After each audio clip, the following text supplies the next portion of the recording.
이 유대인의 지혜서인 탈무드에 보면 이런 이야기가 있습니다. 그건 유대인들이 성경 다음으로 중요하게 여기는 탈무드예요. 거기에 이런 이야기가 있는데요. 시골에 사는 아주 부유한 유대인이 하나밖에 없는 아들을 예루살렘에 있는 학교로 유학을 보냈습니다.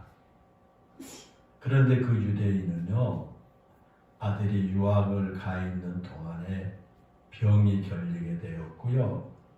그의 병세가 심해져 가지고 도저히 회복될 기미가 보이지 않자 그 아들에게 모든 재산을 노예에게 물려준다.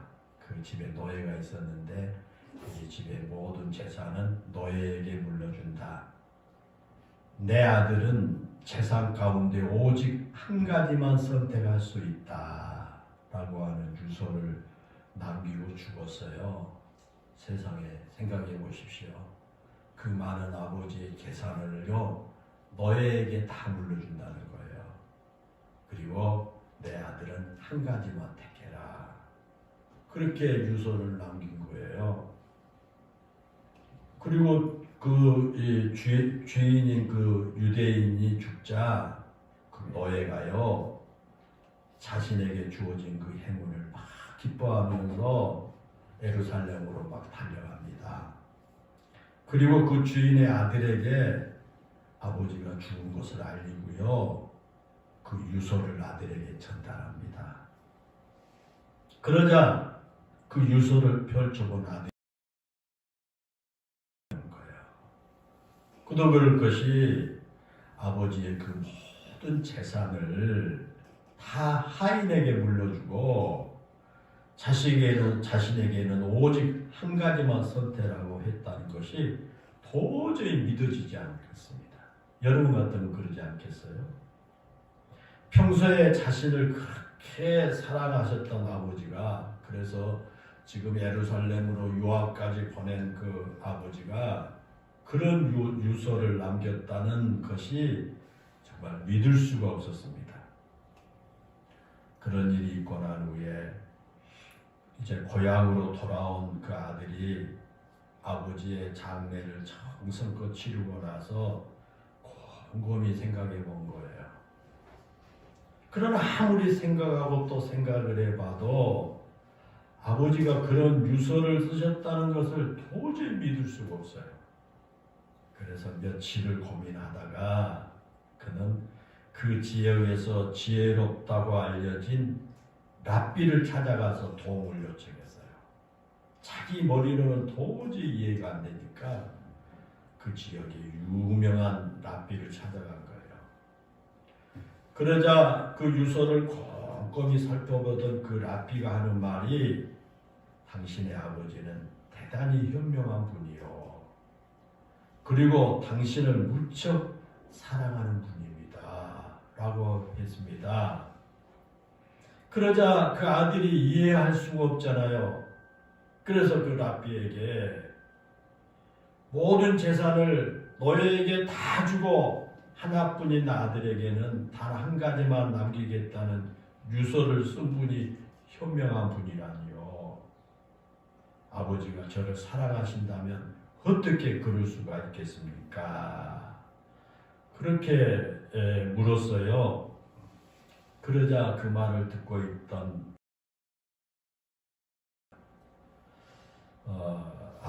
당신의 아버지는 노예의 속성을 꿰뚫어 본 분이요. 만약에 전 재산을 아들에게 물려주겠다는 유서를 남겼다면 그 노예가 아버지의 죽음을 당신에게 알리지도 않고 재산을 모두 빼돌려서 도망쳤을 것이요. 그래서 그 재산을 노예에게 다 주기로 한 거예요.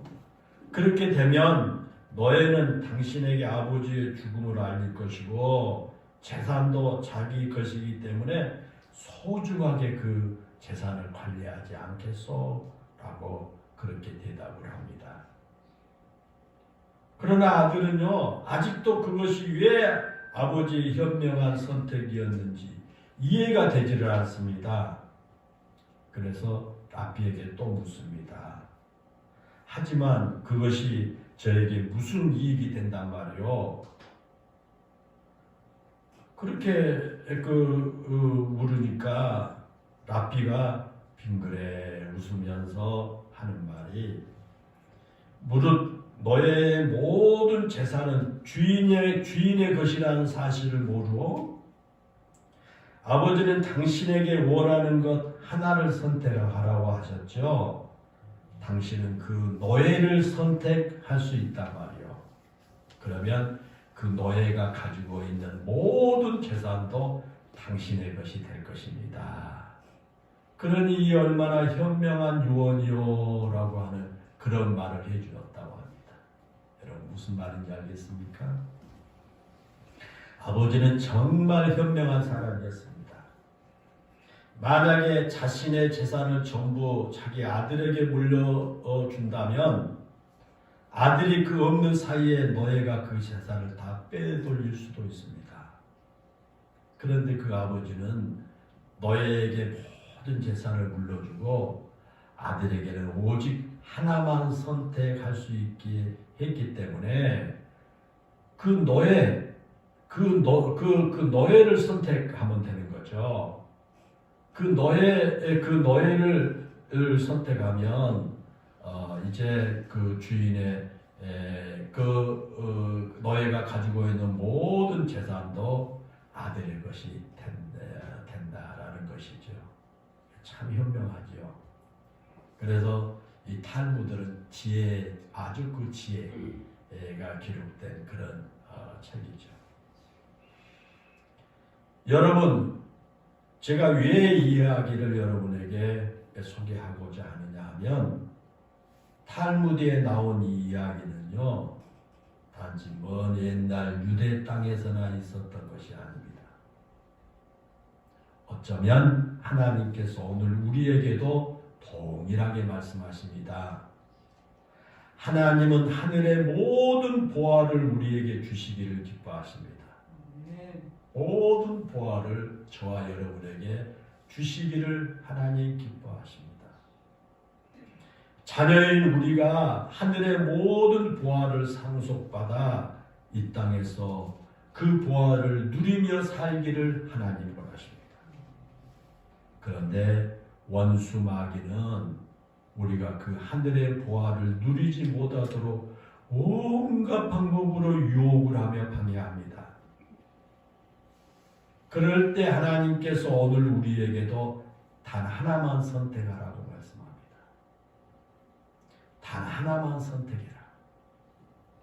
사랑하는 여러분, 하늘에 있는 수많은 보호와 축복 가운데 우리가 단 하나만 선택할 수 있다면 여러분, 우리는 무엇을 선택할까요? 여러분 지금 머릿속에 걸어보세요. 이 세상에 우리에게 필요한 것들 산더미처럼 쌓여 있어요. 하늘의 보화도 있어요. 그런데 그 아버지처럼 하나님께서 우리에게 하나만 선택해라, 하나만 선택해라 하게 되면 우리가 무엇을 선택해야 할까? 사도 바울은 오늘 본문에서 내게는 주 예수 그리스도의 십자가 외에는 결코 자랑할 것이 없으니 그렇게 말합니다. 사도 바울은 여러 가지 금보화도 있고 권력도 있고 하지만 오직 십자가만 자랑하겠다라고 선언하는 겁니다. 우리는요, 보통 어떤 사람이 무엇에 대해서 주로 말을 하느냐는 것과 무엇을 그 사람이 자랑하느냐라는 것으로 그 사람의 관심사를 알 수가 있어요. 상대방과 이야기해 보면요, 그 사람이 말을 많이 하고 있고 또 무엇을 자랑하느냐라는 것만 딱 잡으면 이 사람이 지금 속에 관심 갖고 있는 것이 뭐구나라는 걸 알 수 있잖아요.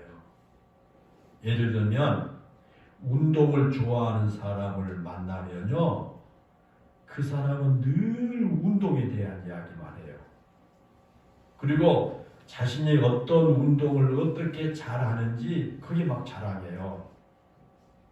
또 어떤 사람은요, 옷에 대한 이야기를 많이 한 사람이 있잖아요.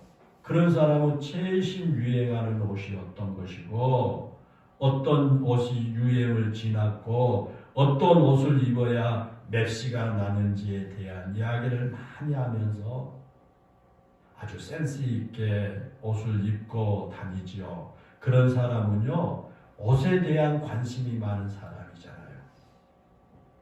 또한 책에 대해서 관심이 많은 사람은요, 만나면 책에 대한 이야기를 많이 합니다. 요즘에 베스트셀러가 무엇이고, 어느 작가의 글이 진솔하고, 어떤 책을 읽으면 이런 상황에서 도움을 많이 받을 수 있는지에 대한 그런 이야기들을 많이 해요. 그렇죠? 관심사가 그거니까. 여러분, 저 시골에 있는 여러분 친척집에 한번 가보십시오. 거기 가서 이렇게 쭉 들어보면요, 시골에 농사 짓는 사람은 전부 농사에 대한 이야기를 많이 합니다. 금년에는 어디다 뭘 심고 또 어떻게 농사일을, 왜? 관심이 그 농사에 있기 때문에 그렇습니다. 그렇다면 사랑하는 여러분, 우리 성도들은 무엇에 관심을 많이 가져야 할까? 예수 믿는 우리 그리스도인들은 세상을 살아가면서 무엇에 관심을 많이 가지고 살아야 할까라는 거예요. 우리 그리스도인들이 무엇에 대해서 많은 이야기를 하고요, 무엇에 대해서 자랑을 해야 할까라는 겁니다.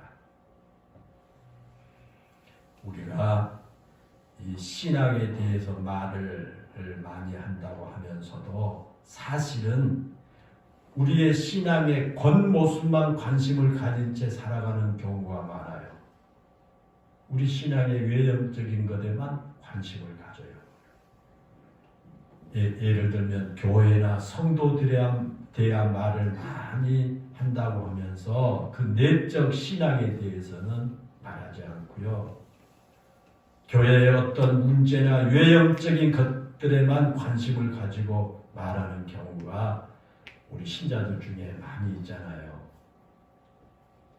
그러나 사랑하는 여러분, 우리가 진정한 그리스도인이라면, 올바른 성도라면 오늘 본문에서 사도 바울이 고백한 것 같은 고백을 하면서 살아가야 할 줄 압니다. 사도 바울의 고백이 우리의 고백이 되어야 합니다.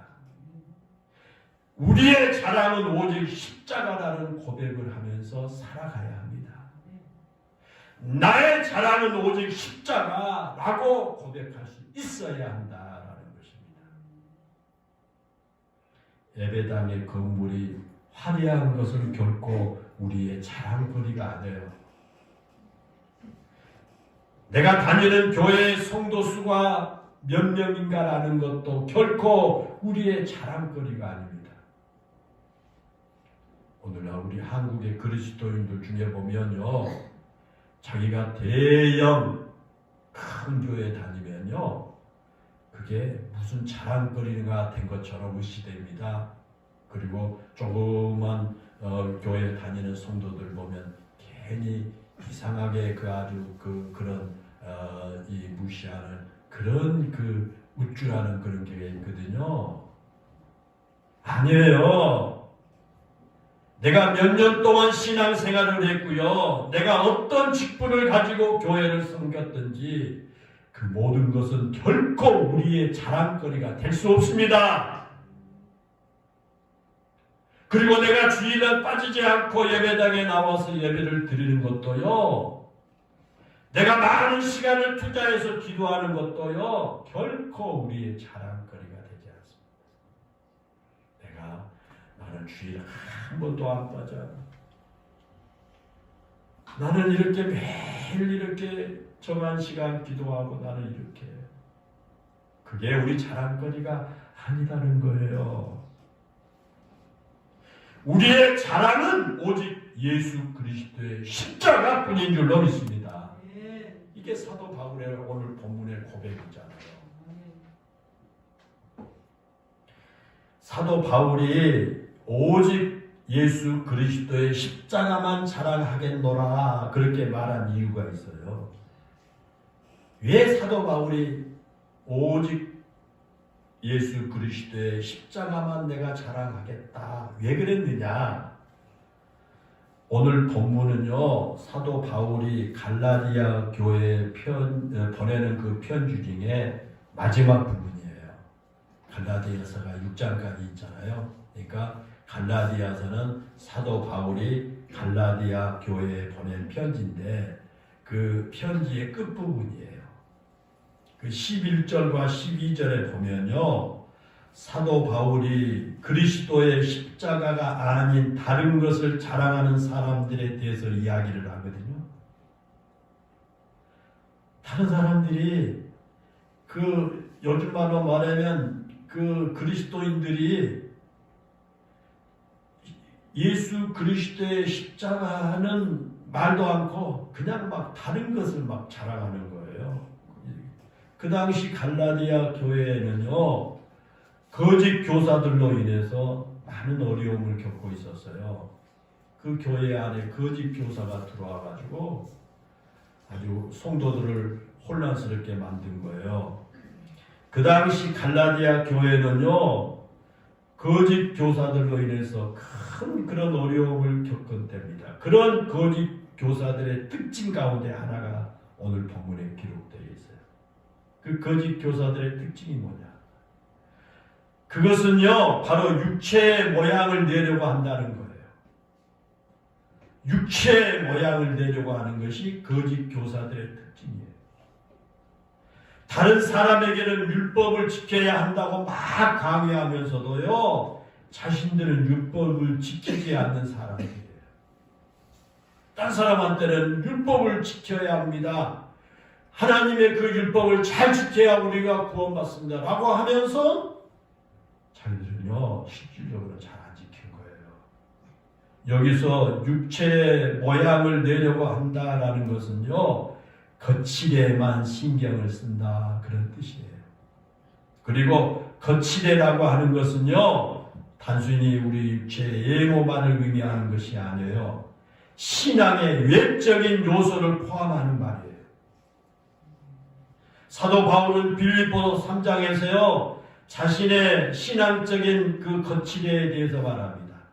자기의 신앙적인 그 거칠에 말하는데 사도 바울은요, 자신의 외형적인 것, 자신의 거칠에 대해서 자랑한다면요, 어느 누구보다 이 자랑거리가 많다는 거예요.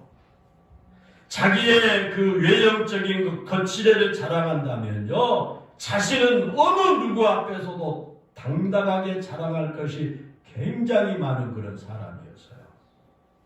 우리가 잘 안 대로 사도 바울은 태어난 지 8일 만에 할례를 받은 정통적인 그 유대인이었고요. 바리새인으로서 율법에 흠이 없다고 자신 있게 말할 수 있을 정도로 철저하게 율법을 지킨 사람이 사울이었어요. 또 유대교를 위한 열심으로 교회를 아주 잔혹하게 핍박하기도 했고요. 그가 그 다메섹 도상으로 올라가는 건 뭐예요?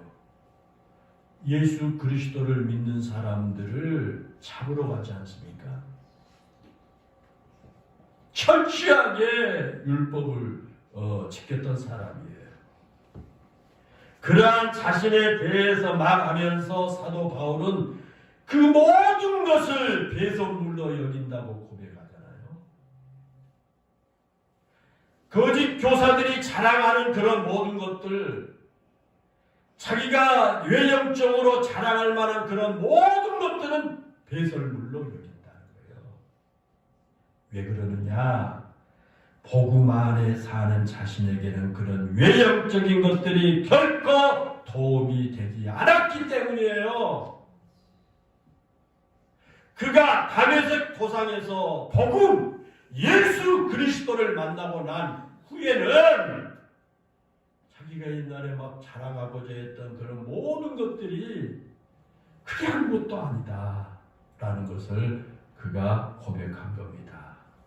그런데 오늘 본문에 나온 그 거짓 교사들은요, 사도 바울이 없는 배설물로 여겼던 그런 것들을 가지고 그들이 자랑한 거예요.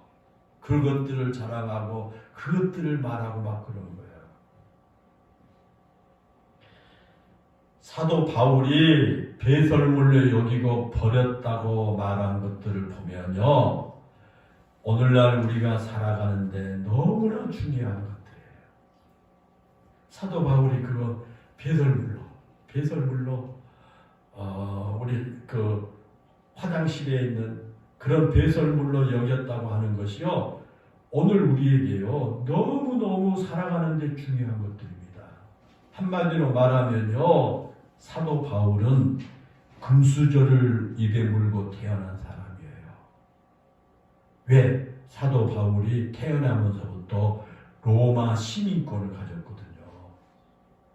사도행전 22장 28절에 보면요, 그 당시에 로마의 시민권을 갖는다는 것은요 굉장한 가문임을 증명해요. 로마 시민권을 갖는 사람은 보통 가문이 아니에요. 로마의 고급 장교인 천부장도요, 그 로마의 시민권을 얻기 위해서 굉장히 많은 돈을 주고 샀다고 성경은 그렇게 증언해요. 많은 돈을 주고라도 꼭 가져야 하는 것이 바로 로마 시민권이에요. 시민권이 얼마나 큰 중요합니까? 우리나라에서 미국에 간 사람들도 그 영주권, 시민권 달라고 얼마나 합니까? 보통 뭐 몇 년 있어도 못해요. 다솜이도 지금 이제 시민권 신청, 영주권 신청을 했대요. 보통 이제 안 되는데 그 회사의 사장이 다솜이를 잘 봤는지 그 회사에서 책임지겠다고 영주권을 해서 그것도 한 1년 반에서 2년 돼야 나와요. 작년 8월 달에 이제 신청했으니까. 그런데 그것도 그냥 안 해줘요. 그거 나오려면 변호사비가 한 2천만 원 들어요. 그냥 그것도 영주권도 못 따요. 그런데 감사하게 보통 사장인데 회사에서 안 해주거든요. 회사에서 보증한다, 책임진다고 해준 것도 그 영주권 들어가는 비용도 얼마를 이렇게 대주들 참 감사한 거죠. 하나님의 은혜죠. 그 당시에 로마 시민권을 갖는다는 것은요, 엄청난 돈을 주고라도 하여튼 그 시민권을 갖고 싶어 해요. 그런데 사도 바울은 그것을 시민권을 돈 주고 산 것이 아니라 태어날 때부터 로마 시민권을 가지고 태어난 거예요. 금수저 입에 물고 태어난 것과 같아요. 유대인인 그의 아버지가 어떻게 로마 시민권을 가졌는지에 대해서는 몰라요. 아무튼 사도 바울은 많은 사람들이 부러워하는 그런 배경을 가지고 태어난 겁니다. 사도 바울이 태어난 배경만 그런 게 아니에요. 사도 바울은 학문에서도 뛰어난 사람이에요. 사도행전 26장 24절에 보면요, 로마 총독이 베수도가 사도 바울을 향해서 내 많은 학문이 너를 미치게 한다 그렇게 말합니다. 그 정도로 많이 배웠어요.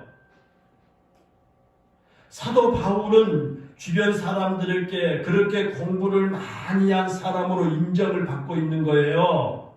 그도 그럴 것이 사도 바울은 그 당시 최고의 스승인 가말리엘 문화생으로 찾다가 공인할 정도로 뛰어난 학문을 가진 사람이에요. 그와 같이 사도 바울은 태어난 배경이나 자라나는 환경과 스펙에서 어느 누구에게도 뒤지지 않는 사람입니다. 그런데 그는 남들이 그렇게 부러워하는 그런 모든 것을 배설물로 여기고 다 버렸다 그렇게 선언합니다.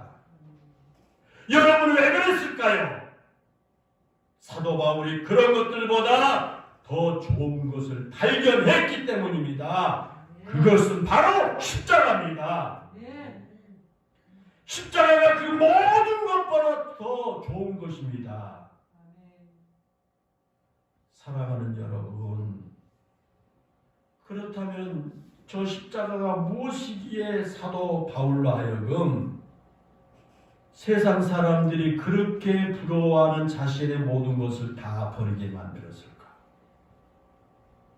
우리가 잘 아는 것처럼 여러분 본래 그 당시 십자가는요 결코 자랑스러워할 만한 것이 아니었잖아요.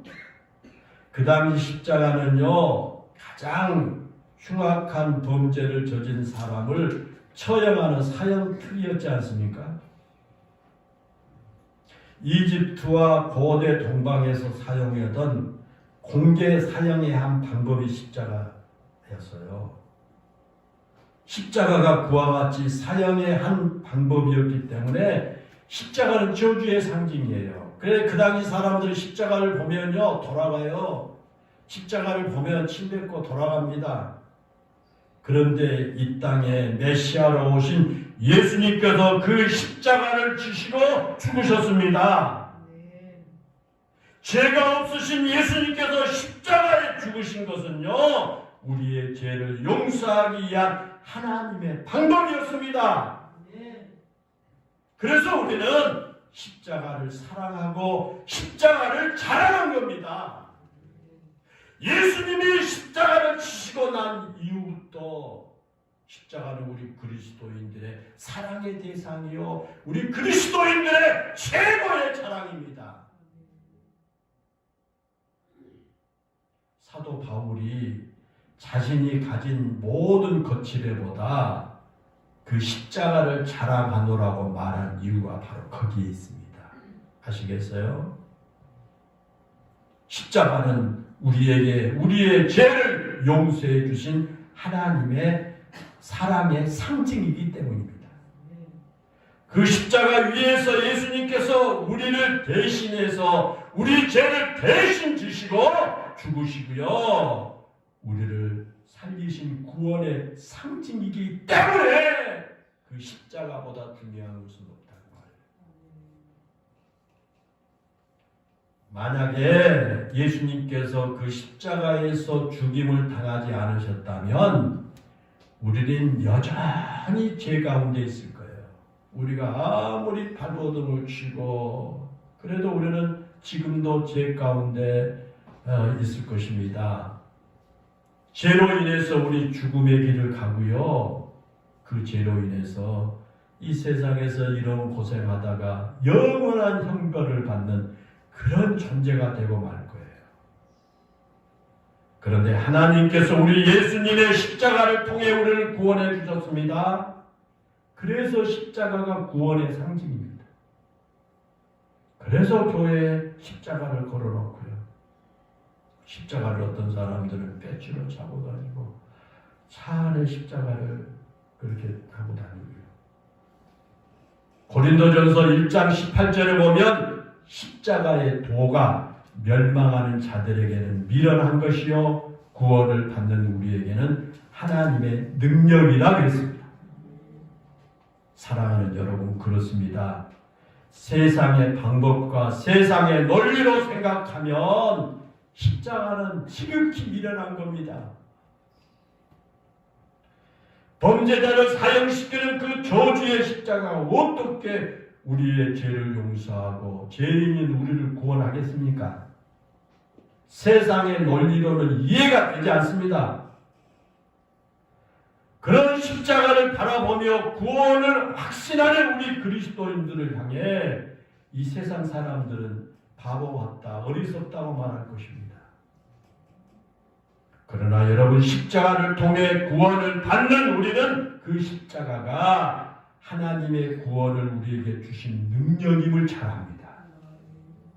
그것은 세상의 그 어떤 논리적인 방법으로 설명하려고 해도 설명할 수 없는 신비입니다. 때문에 십자가를 통해서 구원받은 사람은 십자가를 자랑할 수밖에 없다라는 것입니다. 이 사도 바울이 십자가를 자랑하겠노라고 말한 또 하나의 이유가 있습니다. 앞에서 한 가지 이유를 했죠. 그 십자가를 통해서 우리의 죄에서 구원받고 하나님의 자녀가 되고 우리가 영원한 천국 가게 되었으니 이 세상에 거 아무리 많이 가지고 가고 뭐합니까? 그렇지 않습니까?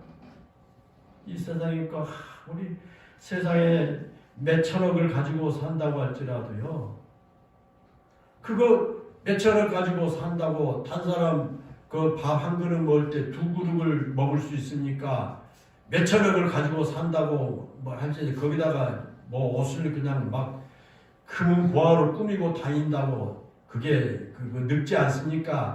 병들지 않습니까? 죽지 않습니까? 이게 중요한 것은요, 우리의 이러한 모든 죄값으로 온갖 고통과 고난을 당하고 있는 우리 인생이 예수 그리스도의 십자가 보혈을 믿음으로 말미암아 우리 죄에서 구원받고요, 사단 귀신의 손에서 해방되고요, 하나님 내 앞에 죽음이 온다고 할지라도 평안을 유지하고 살고요, 내가 아무것도 없이 껄떡거리고 살다가 내가 죽는다고 할지라도 영원한 하나님의 나라 천국에 가서 사는 것. 여러분, 이게 우리에게 중요하지 않습니까?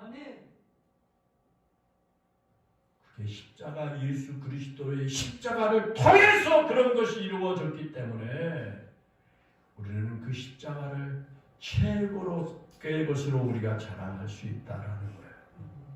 그리고 또 하나의 이유가 있어요. 그것은요, 십자가의 은혜로 사는 삶이 구약의 율법을 따라 사는 삶보다 더 귀한 것을 알기 때문에 우리가 십자가를 자랑합니다. 그 본문 13절에 보면요, 사도 바울이 갈라디아 교회를 어지럽게 만들었던 그 거짓 교사들에 대해서 말하면서요, 그들은 스스로 율법을 지키지 아니하면서 다른 사람에게는 할례를 받게 하려 한다 그랬어요. 이 할례를 받는 것은요, 유대 교인임을 상징하는 거예요. 할례 받으면 당신은 우리 유대 교인입니다 라는 상징이에요. 할례 받으면 그들은 율법을 행해야 돼요. 구약의 율법을 철저히, 유대계는 율법으로 구원받는다고 하지 않습니까? 그러니까 율법을 철저히 행합니다. 율법을 따라서 살아야 돼요. 거짓 교사들은요, 할례를 받으라고 강요하면서도 자신들은 율법을 따라 살지 않았다는 거예요. 그러면 여러분, 왜 거짓 교사들이 자신들은 율법을 따라 살지도 못하면서 율법을 따라 사는 것처럼 자신을 거짓으로 꾸몄을까? 그것은 그들이 율법을 따라야만 구원을 받을 수 있다고 생각했기 때문입니다. 구원으로 인도하는 길이 율법이라고 생각했기 때문입니다. 그러나 십자가의 도는 우리에게 그렇게 말하지 않습니다. 율법으로는 우리가 구원받을 수 없음을 아신 하나님께서 우리를 십자가에서 우리 죄를 대신하여 죽게 하신 겁니다. 그리고 우리에게 그 십자가를 통해서 구원을 허락하셨습니다. 그래서 에베소서 2장에 보면요, 우리가 구원을 받은 것은 하나님의 은혜에 의한 믿음으로 말미암은 것이다 그랬어요. 성경에 나온 율법, 성경에 나온 십계명 율법 잘 지켜서 구원받은 것이 아니라, 에베소서 2장에 보면 하나님의 은혜에 의한 믿음으로 말미암아 구원받은. 또 에베소서 2장 8절에서 9절에 보면요, 너희는 그 은혜를 의하여 믿음으로 말미암아 구원을 받았으니 이는 너희에게서 난 것이 아니요 하나님의 선물이라. 행위, 그 율법이죠. 행위에서 난 것이 아니니 이는 누구든지 자랑하지 못하게 하려 함이라 그랬어요. 사랑하는 여러분, 그렇습니다. 우리가 구원을 받은 것은 오직 하나님의 은혜입니다. 우리의 행위에서 난 것이 아닙니다. 율법을 행하고 선을 행함으로 구원받은 것이 아니다. 그런 말이에요. 그와 같이 우리가 우리의 어떤 노력이나 행함으로 구원받은 것이 아니라면 우리는 우리의 삶을 결코 헛되이 살 수가 없을 겁니다. 구원이라고 하는 이 어마어마한 선물을 하나님으로부터 받았기 때문에 그 선물을 받은 사람은 인생을 대충 살지 않습니다. 구원받기 위해 율법을 따라 사는 사람과 은혜로 값없이 구원을 받았기에 구원받은 사람답게 살기 위해서 말씀을 따라 사는 사람은 삶의 동기에서부터 근본적으로 다릅니다. 구원받기 위해 율법을 따라 사는 사람은 어쩔 수 없이 그 길을 가는 사람입니다. 율법을 따라서 구원받고자 하는 사람은 어쩔 수 없이 그냥 그 길을 가야 돼요. 그리고 자기는 그 율법을 따라서 살지 못하면서 산 것처럼 그렇게 말한 그 거짓 교사들과 같아요. 그러나 은혜로, 십자가 은혜로 구원받은 사람은 구원의 기쁨과 감격을 가지고 하나님의 말씀을 따라 살아갑니다. 기쁨과 감동을 가지고 사는 사람은 행복하게 살 수 있습니다. 그렇잖아요. 그러나 억지로 살거나 의무감으로 사는 사람은요, 결코 행복할 수가 없습니다. 그러므로 사랑하는 여러분, 절대 여러분의 신앙생활을 율법으로 신앙생활하려고 하지 마십시오. 하나님의 은혜로 하나님께서 예수 그리스도의 십자가 보혈로 인해서 우리에게 값없이 주신 그 은혜 안에 들어와서 삶의 환경이 어땠든지 우리는 감사가 있고 기쁨이 있고 감격이 있는 그런 삶을 사시기를 주의 이름으로 축원합니다. 이 스코틀랜드의 수호 성자로 존경을 받은요, 성 까일스에 대한 이야기를 하고 마칩니다. 그는요, 본래 아덴의 한 왕자로 태어났지만은요, 그가 예수님을 믿고 난 후에요, 세상의 부귀영화 왕자로 태어난 그가 깊은 산속에서 수도 생활을 시작했어요. 산속에 들어가서. 그런데 오직 하나, 지금 어렸을 때부터 자기가 사랑했던 암사슴 한 마리는요, 자기를 떨어지지 않으려고 해서 암사슴 한 마리만 데리고 산속에 들어가서 수도 생활합니다.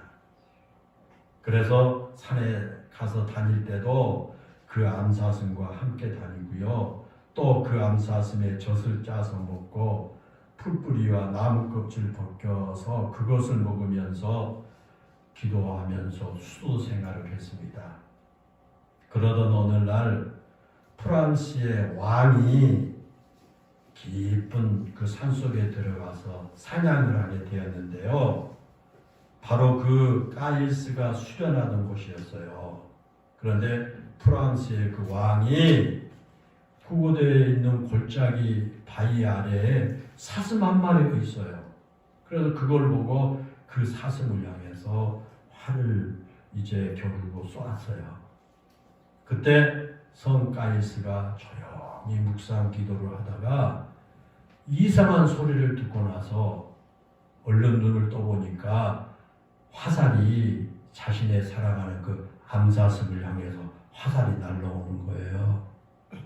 그래서 이 까일스가 그것을 막기 위해 재빨리 자기 손을 내밀었지만 그 화살이 그 까일스의 손을 뚫고 지나서 사슴이 그 화살에 맞았어요. 그런데 사슴이 화살에 맞기는 했지만 까일스의 손을 뚫고 지나간 화살이 힘을 잃고요, 사슴을 맞춰서 사슴이 별로 큰 상처를 입지 않았습니다. 프랑스의 왕은 그런 것도 모르고요. 이제 사슴이 죽었거니 하고 사슴을 가지러 가기에 헐레벌떡 그걸 뛰어갔어요. 그런데 가서 보니까 어떤 수도사가 손을 들고 있는데 그 손에서 피가 흐르고 있는 거예요. 그 광경을 지켜본 프랑스 왕이 그 수도사의 손에서 십자가에서 못 박히신 예수님의 손을 연상하게 돼요. 그래서 그 자리에서 무릎을 꿇고 자기 죄를 회개하고 새로운 삶을 살게 되었다라는 거예요. 사랑하는 여러분, 그렇습니다. 십자가는 하나님의 능력입니다. 우리 스스로의 죄의 유혹을 이길 수 없을 때 그 십자가가 우리를 죄의 유혹을 이길 수 있도록 힘을 줍니다. 예수님의 십자가는 우리가 이 세상에서 얻을 수 있고 이 세상에서 누리고 싶은 어떤 것보다 더 귀한 보화가 담겨 있습니다. 이 세상의 부귀 영화보다 더 귀한 하나님의 은혜가 그 안에 있습니다.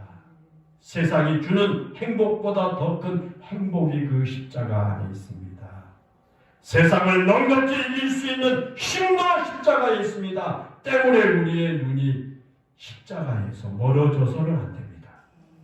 십자가를 바라보는 우리의 눈이 세상의 것으로 옮겨져서도 안 됩니다. 십자가는 하나님의 능력이기 때문입니다. 그래서 십자가입니다. 사랑하는 성도 여러분, 하나님께서 우리에게 주신 것 가운데 최고의 선물이 바로 십자가입니다.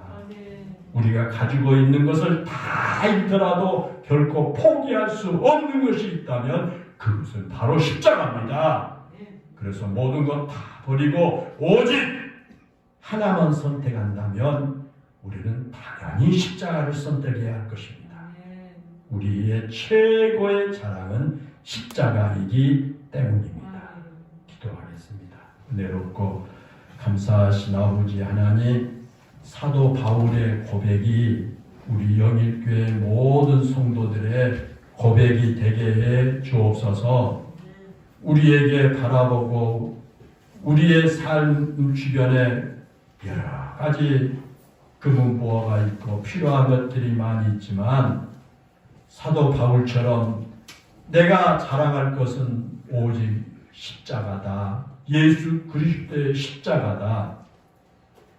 세상의 외형적인 모든 것은 내가 배설물로 여기노라 하고 고백하는 이 고백이 우리 영일교회 성도들에게 다 있게 해 주옵소서. 죄악 가운데 살아가면서 고통당하고 불편한 마음 가지고 사단의 세력들의 손에서 늘 이제 사로잡혀 살다가 우리의 죄값으로 영원한 지옥불에 가야 할 우리들, 예수 그리스도의 십자가 보혈로 그 십자가에서 우리의 그런 죄를 대신 지신 그 은혜로 우리가 구원받게 하신 것 감사합니다. 바로 그 십자가는 우리를 죄에서 구원해 주신 하나님의 능력이요, 그 십자가는 우리의 삶의 어려운 환경에서 구원해 주시는 능력이요 힘을 됨을 우리는 잊지 않게 하여 주옵시고 그 십자가의 의미를 깊이 깨닫고 십자가를 사랑하고 십자가를 자랑하며 살아가는 우리 영일교회 성도들 다 되게 하여 주옵시고 지금 우리의 눈이 십자가에서 세상의 것들에 이제 치우치지 않게 하여 주옵시고 오로지 우리의 자랑은 십자가임을 바울과 같은 고백으로 살게 해 주옵소서. 예수님의 이름으로 기도하옵나이다. 아멘.